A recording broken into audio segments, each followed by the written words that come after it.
My name is Betty A. Baez, and I am 34 years old. I didn't even want to have dinner that night. It had been a long week, the kind that leaves your body tired but your mind louder, and I was sick of pretending everything was fine when it clearly wasn't. But my mom insisted. She said it would be nice to have one evening where everyone sat together and acted like a family. She said we'd been tense for months and we needed a reset. She said, "Just one dinner, Betty. Just one night where we don't fight." And because I still foolishly believed that keeping the peace meant something, I agreed. I set the table like it was a holiday. I cooked enough food for a small army, because in my house, food has always been the thing that made hard conversations softer. I roasted chicken, made rice, warmed bread, sliced fruit, and set out plates like I wasn't feeding a room full of resentment. My daughter, Isla, helped me carry things back and forth from the kitchen, quiet in that watchful way she gets when she's reading the room. My son Jesse sat at the table, scrolling on his phone, shoulders slightly hunched, his posture already defensive even before anyone said a word. Jesse is 12. He's sensitive, quiet, the kind of kid who tries hard but doesn't always know how to show it. He's a little behind in school, not because he's lazy, but because his brain moves differently than the system wants it to. He needs patience, repetition, and someone who believes him when he says he's trying. He's sweet. He notices things. He worries about other people's feelings, and he is mine. That's why I was already on edge before anyone even sat down. Because my sister Erin had been living in my house for 3 months with her 2 kids, and every day since she moved in had felt like I was slowly being dared to snap. Erin doesn't say thank you. Erin doesn't offer help unless it comes with strings.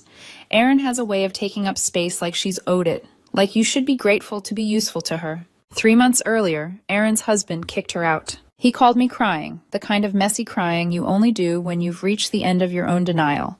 He said he couldn't do it anymore. He said he was tired of the drama, the spending, the way Erin treated everyone like they existed to serve her. He said he was filing, and he was done. Erin didn't call me. She didn't ask. She announced. She showed up at my door with suitcases, her kids looking frightened and exhausted, and my parents behind her with that familiar expression that meant they'd already decided what I was supposed to do. I let her in because of the kids.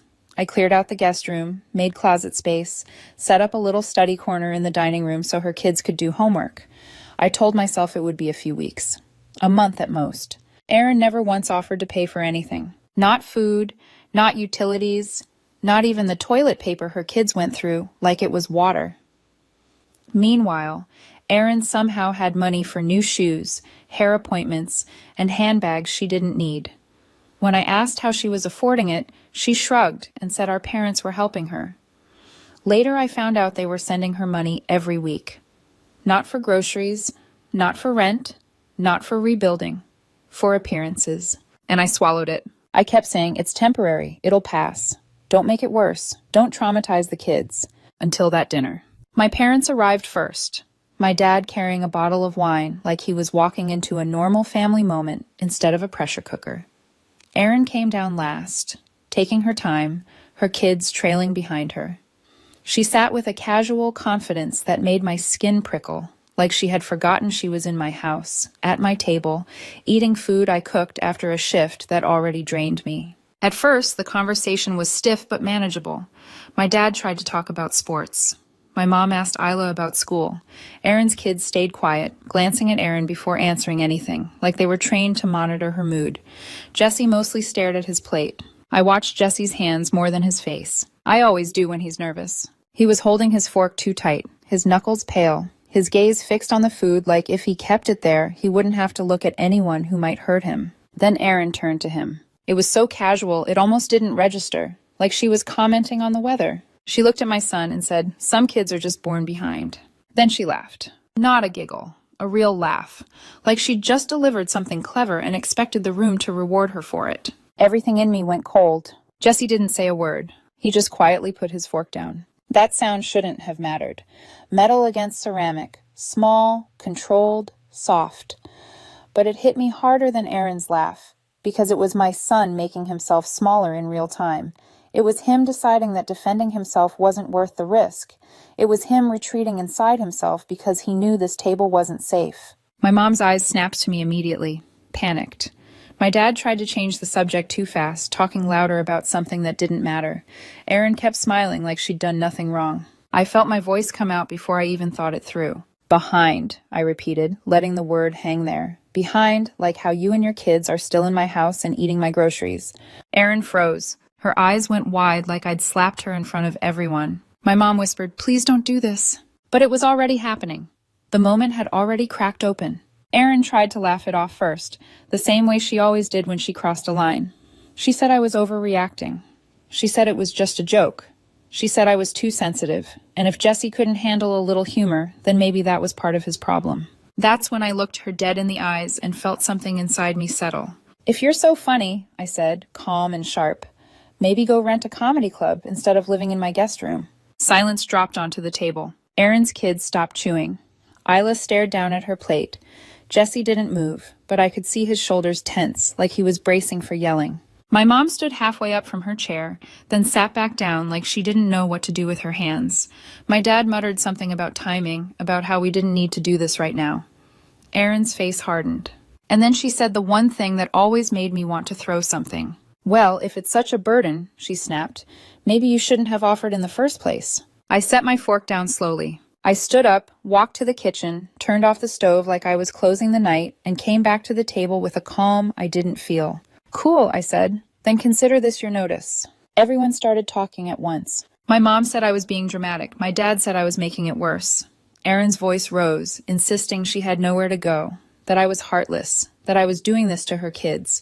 Her children started crying quietly, like they'd heard this fight before and knew exactly where it led. Jesse pushed his chair back and left the table without a word, heading to his room like he was trying to disappear. I watched him go, and something in me hardened even more. "I'm not doing this anymore," I said. "You have until the end of the month.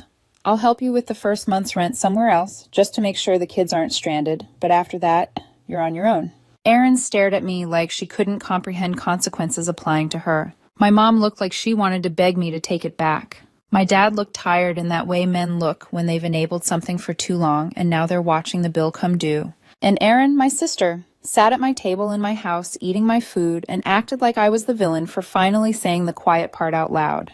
When the dinner finally ended and everyone scattered to their corners of the house, I went into the laundry room and cried until my throat hurt. Not because I regretted what I said, because I knew, deep down, that this was only the beginning. The next morning, Erin acted like nothing happened.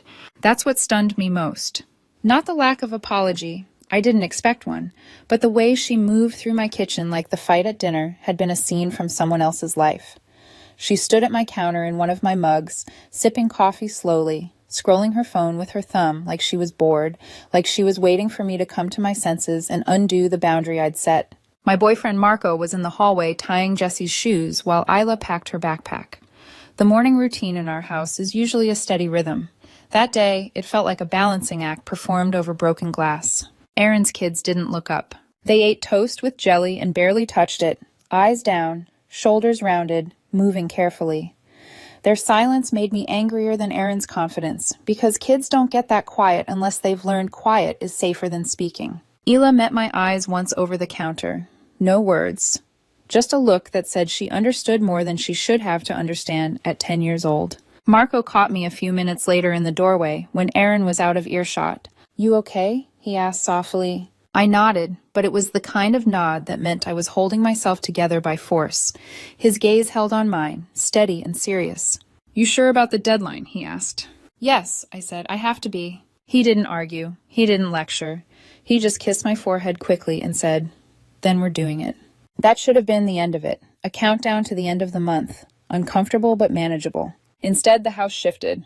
It started small, almost deniable. Erin slammed doors harder than she needed to. She left plates in the sink and didn't rinse them, like she wanted me to see the mess, and choose whether to clean it or live with it.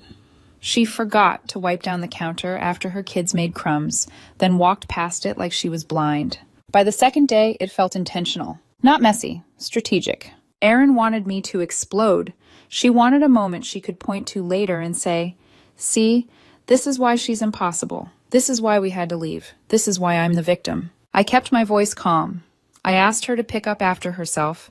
I reminded her about the end-of-month deadline. I told her again that I would help with the first month's rent, just to give the kids a soft landing, and then she was on her own. She smirked when I said it, like she didn't believe me. That night my mom called. I didn't even need to answer to know what it would be.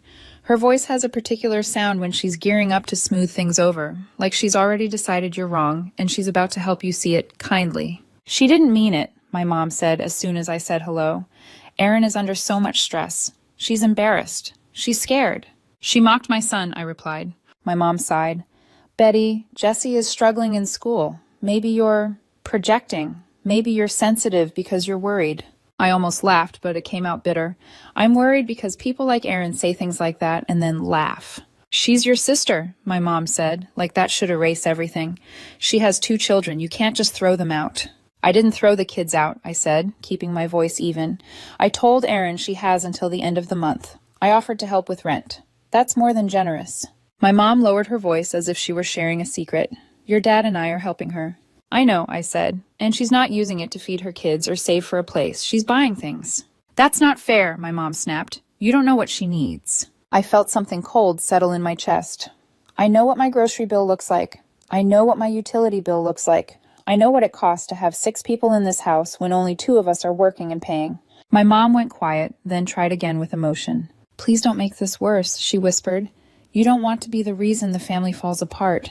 That phrase landed like an old chain around my ankle. The reason. The one who causes the crack. The one who should have stayed quiet. I ended the call politely, but my hands were shaking when I set the phone down. 2 days later, Erin missed school pickup. It wasn't a traffic issue. It wasn't a misunderstanding. It was a choice. Jessie and Isla both came home on the bus, confused and quiet, and Erin's kids were dropped off by a neighbor who looked uncomfortable even standing on my porch. Erin walked in 40 minutes later like nothing happened, carrying a shopping bag and a soda. You forgot your kids, I said. She blinked slowly. Oh, sorry. I didn't realize I was your unpaid nanny now. Marco was in the doorway watching. He didn't say a word, but his jaw tightened so hard I could see the muscle jump. I felt my anger rise hot, but I swallowed it. Erin wanted heat. Erin wanted noise. Erin wanted me to become the story she'd already been writing. That night, I caught her in the living room with my dad on speakerphone. She was pacing, voice loud and dramatic, talking about how unsafe she felt here, how I was unstable, how Jessie was disrespectful, how I was weaponizing the house against her. Her kids sat on the floor watching cartoons, while their mother built a narrative over their heads like it was bedtime entertainment. When she saw me, she didn't stop. She looked straight at me and kept talking. That's when I understood. The dinner wasn't the real turning point. The real turning point was that Erin had decided she was going to punish me for finally saying no. And she wasn't going to do it quietly. I didn't mean to come home early that day. My schedule almost never allowed it. I'd swapped shifts with a coworker who needed the morning off, and for once, the universe handed me a small gift. I pulled into the driveway thinking I'd surprise Isla, maybe take her out for ice cream before dinner. She'd been holding herself together through weeks of tension like a little soldier, and I wanted to give her something that felt normal. I came in through this garage quietly, my keys already in my pocket, my purse still on my shoulder. The house sounded wrong. Not loud, not chaotic, just off. At first I thought maybe Erin was on the phone again, building another case against me out loud. Then I heard it clearly, voices upstairs. Erin's voice, unmistakable. And then laughter. Not casual laughter. Not the polite chuckle you give when you're passing someone in a hallway. This laughter was warm, familiar, shared. My chest tightened. I stood still at the bottom of the stairs, one hand on the railing, my breath shallow enough that I could hear my heart pounding in my ears. I didn't want to know. I knew that. There's a moment before certain truths where your body begs you to turn around, to preserve the version of your life that still exists if you don't confirm anything. But my feet moved anyway. I climbed the stairs slowly, each step feeling too loud, even though the house was quiet. The hallway stretched longer than usual. The guest room door cracked open at the end, like it was inviting me to see something I couldn't unsee. I didn't need to see much. Erin was standing too close to Marco. His back was to the door, her hand resting on his arm in a way that wasn't accidental. He wasn't pulling away. His shoulders were relaxed, comfortable, like this wasn't the first time. My vision blurred instantly. I stepped back before they could notice me. I didn't scream. I didn't confront them there. I don't even remember how I made it back downstairs. My legs were shaking so badly I had to grip the banister to keep from collapsing. I stood in the kitchen and waited. 5 minutes passed, maybe 10. Time did strange things in that space. My hands felt numb. My thoughts raced and stalled at the same time. Every memory of the past few weeks rearranged itself with a clarity that felt cruel. The door slamming, the missed pickup, the smirks, the way Erin looked at Marco when she thought I wasn't watching. Then she came down alone. She didn't see me at first. She was fixing her hair in her phone camera, smoothing it down, adjusting her top like she was getting ready to leave the house. When she finally noticed me standing there, her eyes flicked up, and for a split second something crossed her face. Calculation. I asked her one question. How long has it been going on? She froze, then tilted her head like she was deciding which performance to give me. Confusion, innocence, or honesty twisted just enough to hurt. Then I saw it. That smug half-smile. The one that says I have something you don't. That was it. I don't remember deciding to move. My body did it before my mind could catch up. I grabbed her hair and dragged her toward the front door. She screamed, called me crazy, said I'd lost my mind, that I was proving everything she'd been telling everyone about me. I didn't care. I opened the door and shoved her out onto the porch. She stumbled, barely catching herself, her words turning into shrill accusations as she scrambled to stand. I turned back inside without another word. Marco was standing at the bottom of the stairs. He looked stunned, not angry, not defensive, just shocked, like he hadn't believed consequences applied to him either. I walked up to him and punched him in the face, hard enough that I felt one of his teeth give under my knuckle. He didn't swing back. He didn't even raise his hands. He just stood there bleeding, staring at me like he couldn't understand how the world had flipped so fast. I pointed to the door. Get out! By midnight, the house was empty. Erin, her kids, Marco, gone. When I slammed the door that night, the sound echoed through the house like punctuation at the end of a sentence that had been running too long. I didn't sleep. I sat on the couch in the dark, the microwave clock ticking minute by minute into morning. My hands still ached. My chest still felt tight. But beneath it all, there was no regret. Just shock. The next morning, Isla didn't ask a single question. She came into my room around 7, crawled into bed beside me, and laid there with her head on my shoulder, like she used to when she was little. Her breathing was slow and steady, like she was anchoring herself to something solid. I almost told her everything. I almost said, "Your dad isn't coming back." But the words felt too heavy, too adult. She was 10. How do you explain that her aunt, who painted nails with her and watched cartoons on Saturday mornings, had been sleeping with her dad while I worked late shifts to keep the house running? So I told her the truth in the smallest way I could. "We're going to be okay," I said. "It's just going to be us for a while." She nodded. I think she already knew. Later that afternoon, Jesse came home and asked if Marco had gone on a trip. I told him yes, a short one. He didn't push, but he kept glancing toward the guest room door like he was listening for something that wasn't there anymore. Erin's kids hadn't said goodbye to him. No one had. That silence carved something small and sharp into his chest, even if he didn't show it. The house stayed quiet all week. Too quiet. I used to dream about silence. With 6 people under one roof, it felt like a luxury. But when it finally arrived, it didn't feel like peace. It felt like something had been scooped out of the walls. My mom called 3 days later. She'd already spoken to Erin. I could hear it in the way she avoided details, the way she asked questions without really asking. I told her the truth. Not every detail, but enough. She went quiet for a long time, then said something I wasn't expecting. "Betty, you didn't have to kick the kids out too." "I didn't," I said. "I kicked Erin out. She chose to take them." She asked if I'd spoken to Marco since. I hadn't. I didn't want to. The day after that, I took half a day off work and went to my first therapy session. Sitting in front of a stranger and explaining why my life had imploded without sounding unhinged was harder than I expected. But the therapist listened without interrupting. When I told her about Jesse quietly setting his fork down at dinner, about Erin's laugh, about the note I found later on my pillow that said, "You always play the victim," she didn't flinch. She said anger was normal. That betrayal cuts deeper when it comes from people you've protected. That night, I started boxing up what Erin left behind. Her shampoo in the guest bathroom. Her kids' school supplies still scattered on the dining table. A single sock in the laundry room that didn't belong to anyone in my family. I couldn't throw it away. I couldn't look at it.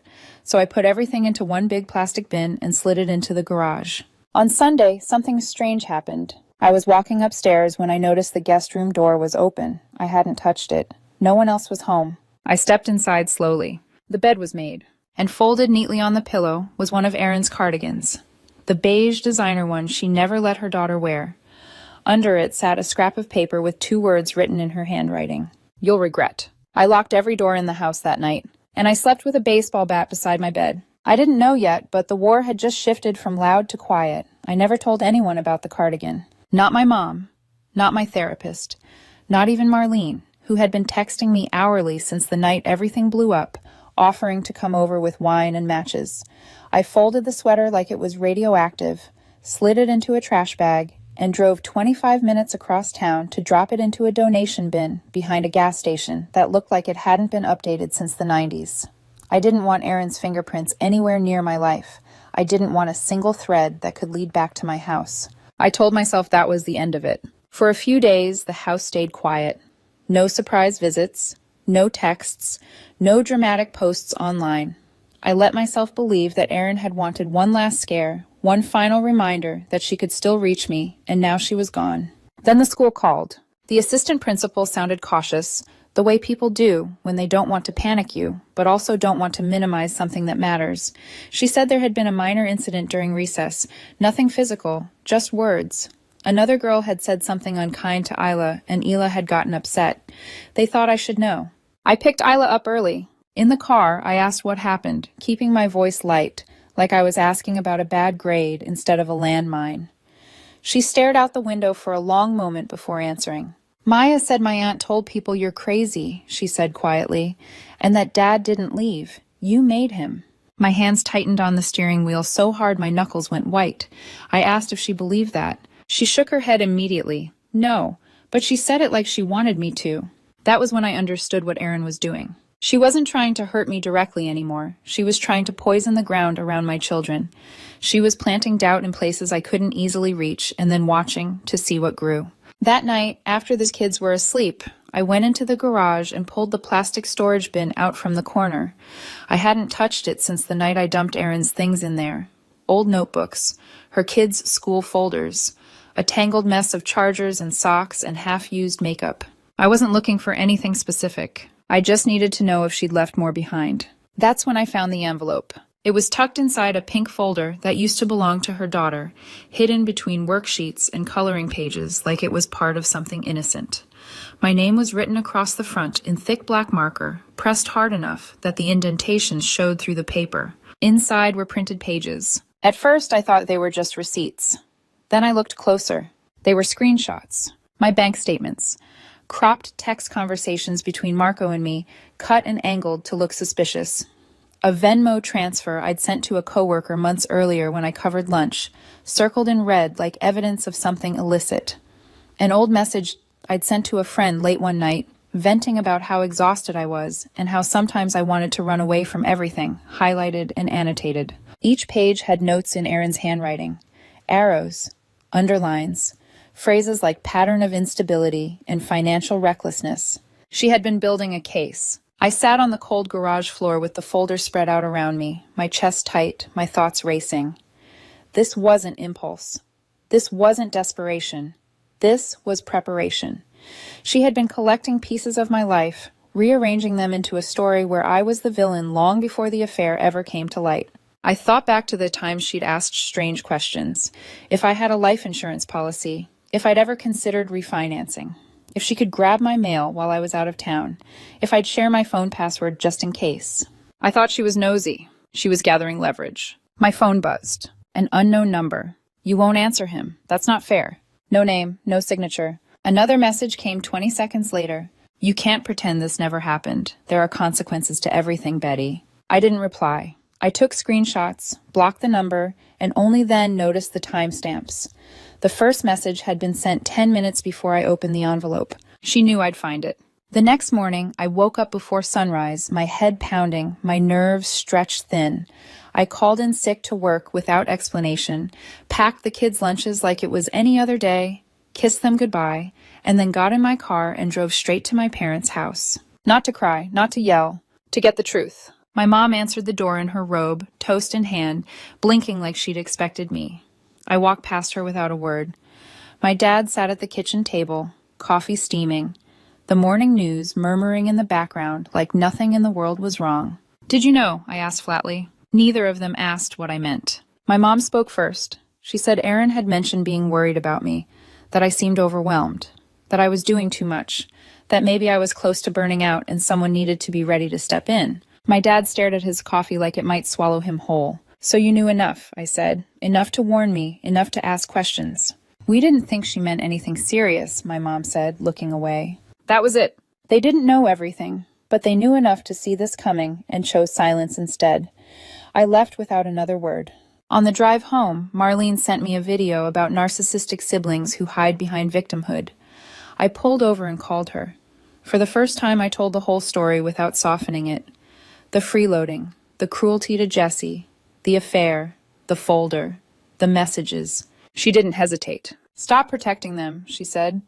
"They've been writing your story for years. It's time you tell it." That night, after the kids were asleep, I sat at my kitchen table and typed. I didn't dramatize, I didn't editorialize, I wrote facts, dates, actions, patterns. I attached photos of the folder, the screenshots, Aaron's notes. I sent it to the extended family group chat. Every aunt, uncle, cousin, and family friend Aaron had ever convinced that she was the struggling, misunderstood one. Then I turned off notifications and made dinner. It took less than 10 minutes. My cousin Nikki messaged me privately. She said Aaron had sent her strange text last year about me being unstable and controlling. She thought it was venting at the time. Then my uncle chimed in. He'd given Aaron money twice that year for groceries and later saw photos of her at a spa weekend. Then my dad tried to defend her. He said Aaron was under stress, that she didn't mean harm. That defense lasted 5 minutes. Someone dropped a photo from a barbecue months earlier. Aaron and Marco sitting too close, her hand on his leg, his smile too comfortable, a photo I had never seen. I didn't say another word. By midnight, the truth had done what yelling never could. When the house finally went quiet, Jesse came downstairs with his tablet. He asked if Marco was coming back. I told him no. I didn't lie. I didn't sugarcoat. He nodded slowly and said, "I still love him, but I don't think I can ever trust him again." 12 years old, and he already understood more than most adults. After he went back upstairs, I took the trash out and stood in the cool night air for a long moment. The house didn't feel heavy anymore, but Aaron was silent. And Aaron is never silent for long. It took 6 days. 6 full days of nothing from Aaron. No texts, no calls, no dramatic posts pretending she was healing or letting go of toxic people. No surprise appearances in places she shouldn't have been. Just silence. And that silence was what unsettled me most. Aaron had never been quiet in her life. She reacted fast, loudly, and with an audience. If she was silent now, it meant she was planning. On the 7th day, the email came. It was from Marco's account.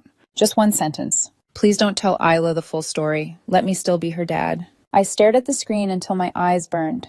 Not because I didn't already know I was going to say no, but because of the entitlement packed into that single sentence.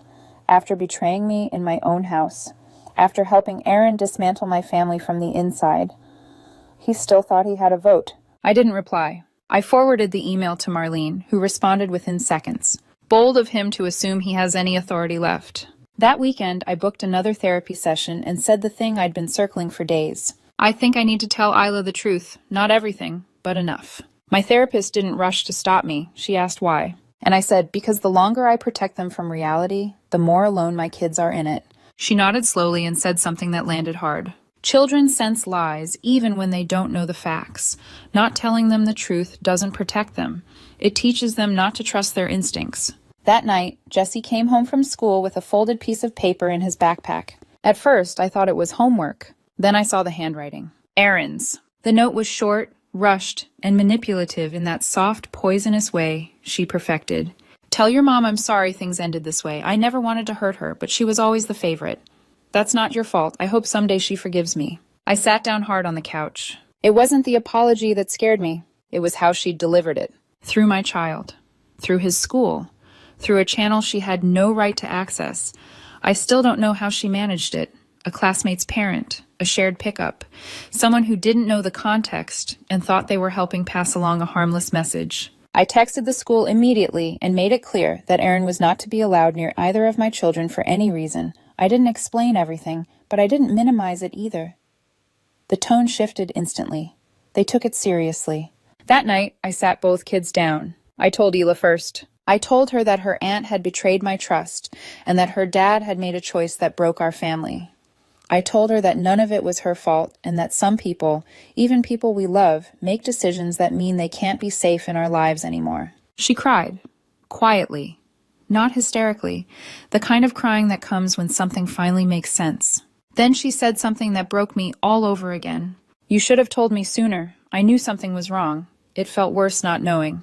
Jesse didn't say anything at first. He walked into the kitchen, picked the note Aaron had written out of the trash, and dropped it into the bin outside.